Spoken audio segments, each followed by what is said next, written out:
Saudi যাওয়ার উদ্দেশ্যে বের হওয়ার পথেই লাশ হয়েছেন এক সৌদি প্রবাসী। বুধবার ঢাকাগামী বাসের সঙ্গে পণ্যবাহী একটি ট্রাকের সংঘর্ষে বাবলুর রহমান নামে ওই প্রবাসীর মৃত্যু হয়েছে।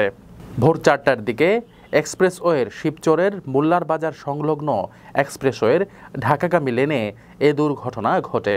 নিহত বাবলু যশোর জেলার চিকরগাছা উপজেলার মুকুন্দপুর এলাকার মোহাম্মদ আলীর ছেলে।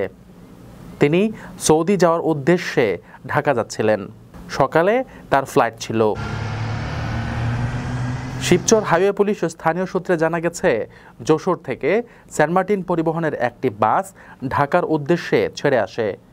বাসের এসিতে সমস্যা দেখা দিলে ভোররাত 4টার দিকে এক্সপ্রেসওয়ের শিবচর উপজেলার মোল্লার বাজার সড়কের কাছে বাসটি পার্কিং করে চালক। এ সময় বাসটির যাত্রীদের অনেকেই বাইরে দাঁড়িয়ে ছিল। হঠাৎ পেছন থেকে ঢাকাগামী একটি ট্রাক দ্রুত গতিতে এসে বাসটিকে সজোরে ধাক্কা দেয়। সেই ধাক্কায় বাবলুর গুরুতর আহত হন। পরে শিবচর উপজেলা স্বাস্থ্য কমপ্লেক্সে নিয়ে গেলে কর্তব্যরত চিকিৎসক তাকে মৃত ঘোষণা করেন। স্থানীয়দের বরাত দিয়ে শিবচর হাইওয়ে থানা পুলিশ জানায়, নিহত ব্যক্তি সৌদি আরব প্রবাসী। সকালে তার ফ্লাইট ছিল। তিনি সৌদি যাওয়ার উদ্দেশ্যে ঢাকা যাচ্ছিলেন।